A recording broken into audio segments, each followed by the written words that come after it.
Bismillahirrahmanirrahim. Alhamdulillahirabbil alamin. Wassalatu wassalamu ala asyrafil anbiya'i wal mursalin wa ala alihi wa sahbihi ajma'in. Qala rabbi shrah li sadri wa yassir li amri wahlul 'uqdatam min lisani yafqahu qawli. Amma ba'd. Assalamualaikum warahmatullahi taala wabarakatuh. Dan salam ukhuwah. Syukur kita kepada Allah Subhanahu wa taala kerana dengan izin dan limpah kurnianya dapat kita bertemu lagi di dalam forum ilmiah bersama saya Abdul Wazin Rosli selaku moderator Anda pada hari berbahagia ini. Insyaallah kita akan bersama daripada saat ini dan ketika ini kita akan membincangkan tajuk Islam itu mudah. Ustazah dan rakan-rakan seperjuangan sekalian, untuk membincangkan tajuk pada pagi ini kita ditajukan dengan dua orang panel tak lain tak bukan yang berbahagia, Al-Fadil Ustaz Syarif Sufi bin Garman dan Al-Fadil Ustaz Yusuf Unus. Ustazah dan rakan-rakan sekalian, insyaAllah saya memulakan perbincangan kita pada hari ini dengan menjemput Al-Fadil Ustaz Syarif Sufi. Ustaz, bila kita berbicara mengenai berhias dan berpakaian, agama datang untuk menyempurnakan urusan kita berpakaian, dan agama datang untuk mengajar kita bagaimana cara untuk berhias. Jadi Ustaz, apakah etika berpakaian dan berhias menurut Islam itu mudah? Persilakan. Alhamdulillahirabbil alamin. Wassalatu wassalamu ala asyrafil anbiya'i wal mursalin wa ala alihi wa sahbihi ajma'in. Rabbi yasir wa la tu'asir, Rabbi tamim bil khair. Amma ba'd. Alhamdulillah. Terima kasih tuan moderator iaitu Al-Fadil Ustaz Abdul Wazin dan rakan panel Al-Fadil Ustaz Muhammad Yusuf dan Ustazah selaku pensyarah dan rakan-rakan sekalian. Alhamdulillah. Okey, tajuk kita pada hari ini ialah etika berpakaian dan berhias. Pakaian bermaksud benda yang menutupi badan atau anggota kita, seperti baju, seluar, kasut dan topi. Tujuan yang paling penting kita berpakaian bagi umat Islam ialah untuk menutup aurat kita. Dan tujuan yang kedua pula ialah untuk melindungi badan kita daripada keterlaluan cuaca atau ciri-ciri persekitaran dan untuk keselamatan diri kita. Manakala berhias pula ialah berdandan diri dengan pakaian yang kemas, cantik, bersih dan wangi. Ditambah pula dengan barang kemas dan dikhususkan hanya untuk wanita saja. Bila kita cerita tentang berpakaian dan berhias, maka agama datang bagi menyempurnakan urusan kita dalam konsep berpakaian, dan agama datang untuk mengajar kita cara berhias menurut syariat Islam bagi lelaki maupun wanita. Okey. Di sini saya sediakan ada beberapa poin, dan yang pertamanya ialah kita disunahkan memakai pakaian yang baik. Bila mana kita berada dalam masyarakat, dalam kalangan khalayak, kita seharusnya berpenampilan dalam keadaan berkemampuan yang cantik, kemas dan rapi. Jangan kita tampilkan diri kita dalam keadaan kononnya mahu tunjukkan zuhud, tetapi malah selekeh. Agama tidak pernah mengajarkannya. Yang agama ajarkan kita ialah tampil di khalayak ramai dalam keadaan kemas dan rapi. Pakaian kemas tidak semestinya baru. Pakaian kemas tidak semestinya yang berjenama, dan tidak semestinya baju yang mahal. Tetapi pakaian kemas ialah cukup hanya bersih, wangi, dan menutupi aurat kita. Okay. Sebagai sabda Nabi SAW yang diriwayatkan oleh Abu Daud yang bermaksud, apabila Allah mengurniakan kepadamu harta, maka tampakkan bekas nikmat dan kemurahannya itu pada dirimu. Maksudnya, setelah Allah Subhanahu Wa Taala mengurniakan kita rezeki yang murah, rezeki yang melimpah ruah, hendaklah kita gunakan dengan sebaiknya. Contoh, membeli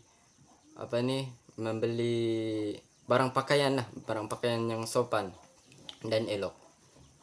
Oke, poin yang seterusnya, menggunakan pakaian yang menutup aurat. Kita digalakkan dalam Islam untuk menutup aurat, dan secara tidak langsung kita sudah pun tahu batas-batas aurat kita, yang lelaki maupun yang perempuan. Jadi saya tidak perlu mengulas tentang pakaian yang menutup aurat. Oke, seterusnya poin yang ketiga. Pakaian lelaki tidak boleh menyerupai pakaian wanita. Wanita tidak boleh berpakaian seperti lelaki, manakala lelaki tidak boleh berpakaian seperti wanita. Karena agama melarang kita berpakaian seperti itu. Sabda Nabi SAW yang diriwayatkan oleh Ibnu Abbas radhiyallahu anhu yang bermaksud, Nabi SAW melaknat, yakni mengutuk kaum laki-laki yang menyerupai kaum wanita, dan kaum wanita yang menyerupai kaum laki-laki. Dapat disimpulkan, jika ada laki-laki yang berpakaian menyerupai wanita dan wanita berpakaian menyerupai laki-laki, maka ketahuilah Nabi SAW melaknat dan mengutuk mereka. Jadi jika ada pakaian kita ataupun apa jenis pakaian lah yang menyerupai pakaian wanita, haruslah dibuang dan ditinggalkan, insyaallah. Dan poin yang seterusnya, yang terakhir, yaitu berpakaian tidak boleh ada gambar makhluk. Seperti sabda Nabi SAW yang diriwayatkan oleh Sayyidatina Aisyah yang bermaksud, sebuah rumah yang terdapat di dalamnya gambar-gambar, yakni haiwan, malaikat tidak mahu masuk ke dalam rumah itu. Singkat kata, dalam hadis ini boleh kita kaitkan dengan pemakaian kita, yaitu jika pemakaian kita ada gambar-gambar makhluk ataupun hewan, maka kita harus tinggalkan pakaian itu dan buang pakaian itu. Karena pakaian itu kita gunakan setiap hari dan kita simpan di dalam rumah. Jadi apabila benda-benda seperti itu berada dalam rumah kita, maka malaikat tidak akan masuk ke dalam rumah kita. Setakat ini itu sahaja pembahasan saya tentang berpakaian dan berhias. Seterusnya saya kembalikan kepada Tuan Moderator. Sekian. Baik. Terima kasih di atas mukadimah Ustaz Syarif Sufi sebentar tadi. InsyaAllah kita meneruskan lagi perbincangan dengan menjemput Ustaz Yusuf. Ustaz, Islam itu mudah, tapi mengapa terdapat banyak larangan dalam ajaran Islam seolah-olah mengongkong dan juga membebani kehidupan umat Islam? Pendapat Ustaz, persilakan.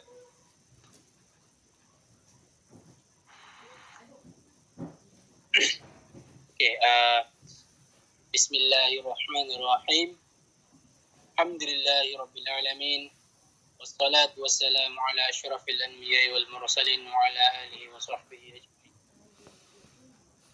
Qala rabbi syrah li sadri wa yassir li amri wa hlul 'uqdatam min lisani yafqahu qawli. Rabbi yassir wa la tu'assir wa tamim bil khair. Alhamdulillah, pertama sekali marilah kita panjatkan kesyukuran kepada kehadrat ilahi kerana telah mempertemukan kita pada hari ini di dalam majlis forum yang penuh berkah ini.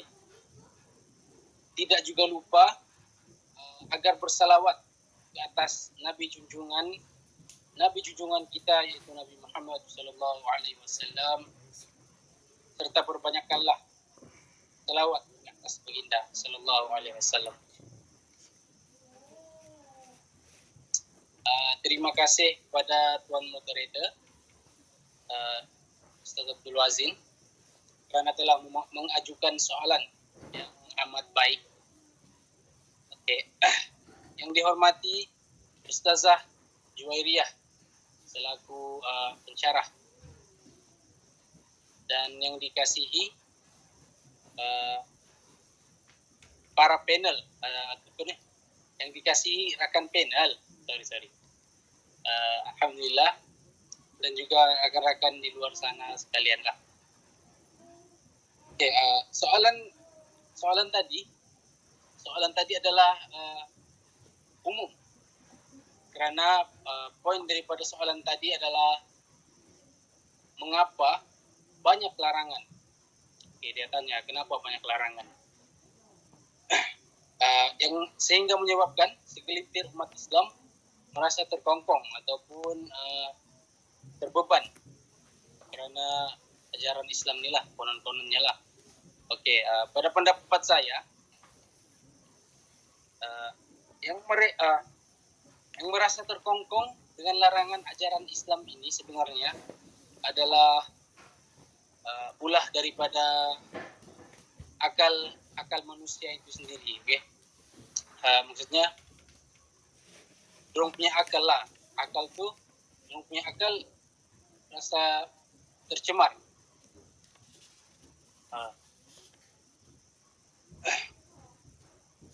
Yang mana tercemar dengan perkara-perkara maksiat, sehingga menyebabkan dorong punya akal tu berfikiran negatif, dari sudut yang negatif.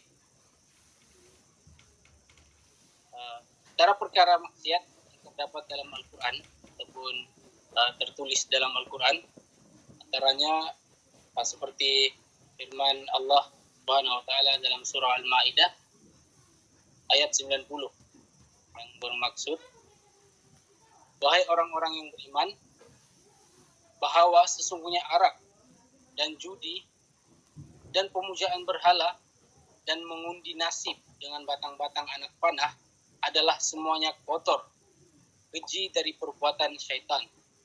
Oleh itu, hendaklah kamu menjauhinya supaya kamu berjaya. Berdasarkan firman Allah yang saya bacakan tadi, tidak asing lagi bagi kita tentang maksiat-maksiat tersebut. Lebih-lebih lagi pada zaman moden ini ya, yang mana banyak maksiat-maksiat yang bermaharajalela di Malaysia ataupun di seluruh negara lah. Oleh dari itu, hendaklah kita menjaga akal kita masing-masing daripada tercemar dengan benda-benda maksiat agar kita berjaya dunia dan akhirat. Selain itu, akal manusia ini perlu dibimbing dengan agama Islam, bimbing dengan ajaran agama Islam, agar ia sentiasa berada di jalan yang benar. Maksudnya ajaran agama Islam ni ibarat buku panduan ataupun pemandu arah terhadap akal manusia dan juga seluruh kehidupan manusia. Ajaran agama Islam ini juga mengelakkan kita punya akal, mengelakkan akal kita agar tidak sesat ataupun sesat, liar dan tercemar dengan benda-benda yang tidak elok lah. Okey, di sini kita dapat simpulkan bahawa larangan yang Islam ajarkan ataupun larangan yang Islam ajarkan kepada kita adalah untuk kebaikan diri sendiri.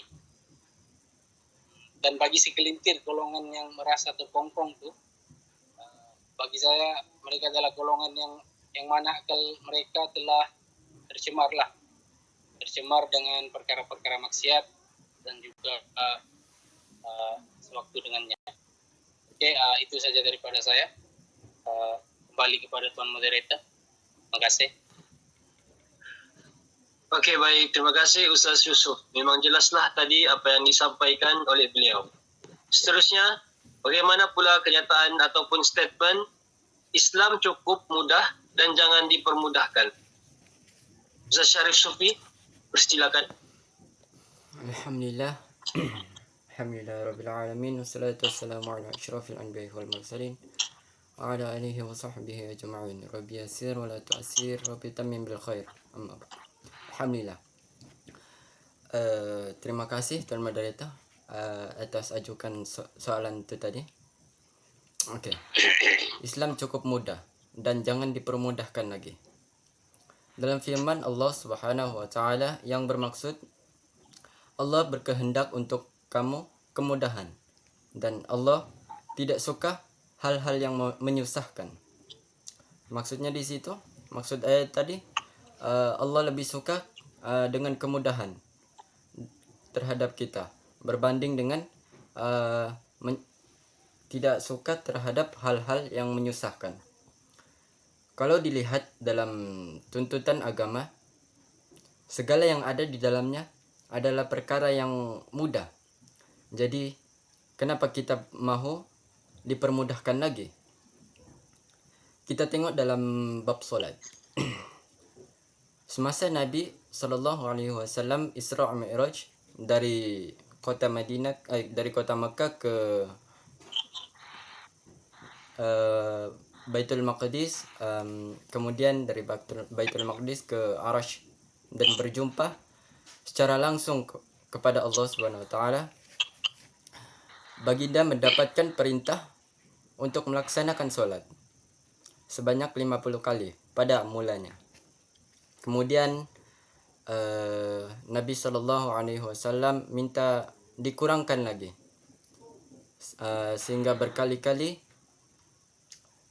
sampailah tinggal 5 waktu sehari dan semalam, bagi memudahkan dan meringankan kita sebagai hamba Allah dan umat Nabi Muhammad SAW untuk melaksanakannya.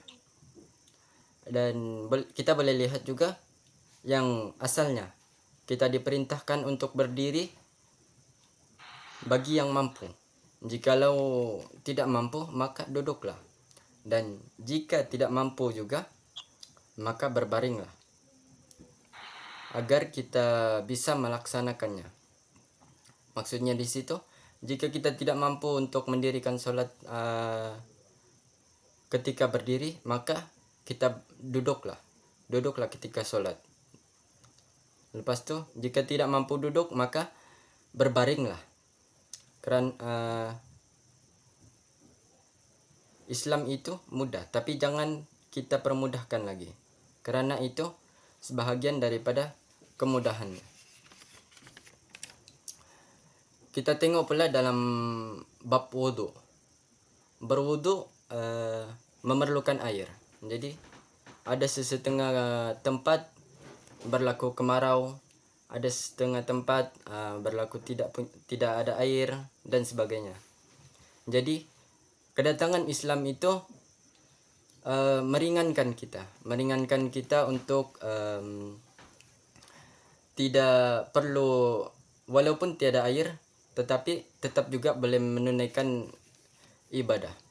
Contohnya ketiadaan air dan kita dibenarkan untuk bertayamum untuk melaksanakan ibadah solat. Okey, seterusnya mungkin ini belum lagi. Kita tengok bab zakat. Zakat kita mesti melaksanakan mengeluarkan zakat pada setiap bulan Ramadan setiap tahun bagi yang mampu. Jika kita yang tidak mampu, maka tiada kewajiban bagi kita untuk mengeluarkan zakat. Itulah Islam. Dan poin terakhir dalam bab haji. Walaupun haji adalah rukun Islam yang kelima dan fardu, maka jika kita tidak mempunyai kemampuan maka tiada kewajiban bagi kita untuk melaksanakan ibadah haji. Maksudnya jika kita mampu kita lakukan, dan jika kita tidak mampu kita tiada kewajiban untuk melaksanakannya. Saya ambil kisah daripada seorang sahabat dan bertanyakan kepada Nabi SAW tentang haji. Adakah haji wajib setiap tahun? Dan Nabi SAW diamkan diri. Pertanyaan itu diulangi sehingga kan Nabi berkata, kalau aku kata ya, mewajibkan haji setiap tahun, nescaya kamu tidak mampu melakukannya. Jadi Nabi mengambil tindakan tidak jawab untuk memberitahu, hanya sekali sahaja melaksanakannya, dan tidak seperti ibadah lain seperti solat yang kita laksanakan siang dan malam, dan puasa setiap tahun di bulan Ramadan. Tetapi haji dilaksanakan hanya sekali sepanjang hayat. Jadi Islam itu cukup mudah. Jadi janganlah kita permudahkannya lagi. Setakat ini itu saja yang saya dapat sampaikan. Harap menjawab dengan apa yang dipertanyakan. Sekian. Terima kasih Ustaz. Sudah tak sedar kita pun sudah tiba di garis penamatnya. Tetapi sebelum itu, saya ingin mengusulkan lagi pertanyaan yang terakhir, insyaAllah, kepada Ustaz Yusuf. Bagi melengkapi soalan saya kepada Ustaz Sufi. Ustaz, bagaimanakah yang dikatakan Islam itu dilakukan dengan mudah? Silakan. Bismillahirrahmanirrahim. Alhamdulillahirrabbilalamin. Allahumma salli ala Sayyidina Muhammad wa ala alihi wa sallam.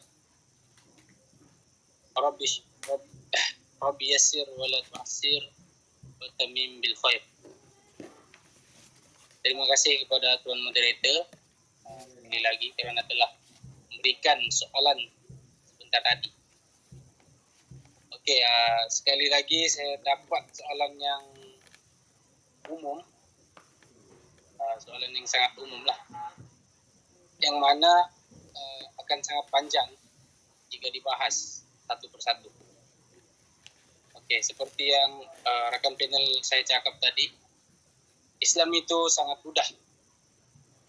Tapi jika dipersoalkan bagaimana ianya dilakukan, saya akan ambil dan kaitkan satu contoh dalam bab bersuci. Mana akan insya-Allah dapat menjawab soalan tadi lah. Okey. Bab bersuci dalam Islam sangatlah penting. Seperti yang kita tahu semualah. Bab bersuci ini hukumnya adalah wajib dalam agama Islam. Seperti mana firman Allah dalam surah Al-Maidah ayat 6 yang berbunyi, bermaksud, wahai orang-orang yang beriman, apabila kamu hendak melaksanakan solat, maka basuhlah wajahmu dan tanganmu sampai ke siku, dan sapulah kepalamu dan basuh kedua kakimu sampai kedua mata kaki.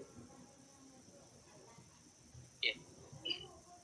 Jika kamu junub, maka mandilah, dan jika kamu sakit atau dalam perjalanan atau kembali dari tempat buang air atau menyentuh perempuan, maka jika kamu tidak memperoleh air, maka bertayamumlah dengan debu yang baik.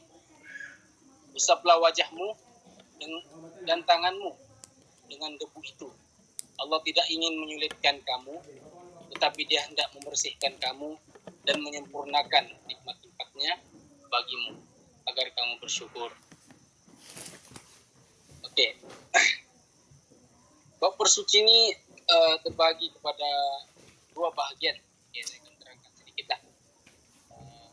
Bahagian yang pertama adalah bersuci daripada najis. Dan bahagian yang kedua adalah bersuci daripada hadas. manakala bersuci daripada hadas pula terbahagi pula kepada dua lagi. Bagi kepada dua, yaitu hadas kecil dan hadas besar. Okay. Seluruh umat Islam pasti tahu bagaimana apa itu hadas kecil. Sebenarnya ada banyak, tapi saya bagi contoh yang terdekat lah, yaitu berwuduk. Oke. Semua umat Islam tahu bagaimana untuk berwuduk dengan tata tertib yang betul karena telah diajarkan ataupun telah diajar dan belajar sedari kecil cara-cara untuk berwuduk, dan karena itu ianya menjadi senang dan mudah. Sebab maksudnya bila kita belajar sudah dari kecil kan, terus itu kita diajar lagi, confirm lah ya, benda itu akan jadi mudah. Jadi kita tidak akan merasa terbeban lah. Oke. Kita kait dengan soal kita relate dengan soalan utama tadi. Islam itu adalah gaya hidup.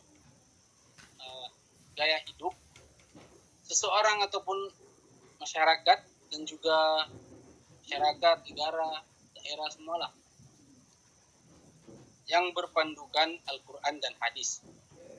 Oke. Islam itu adalah gaya hidup yang berpandukan Al-Quran dan hadis. Dan cara untuk mengaplikasikan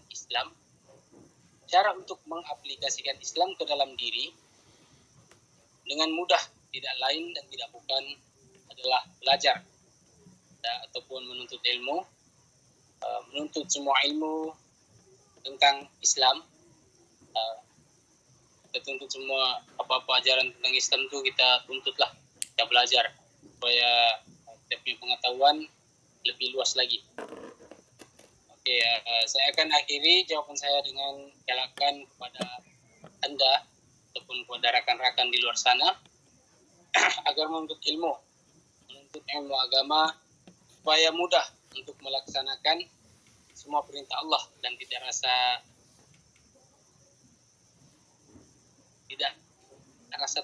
terbeban lah. Sebab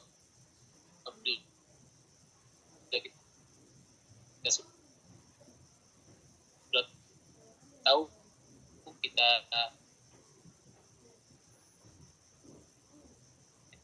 akan buat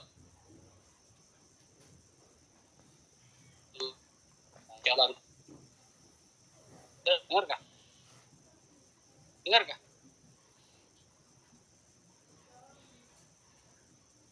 Hello.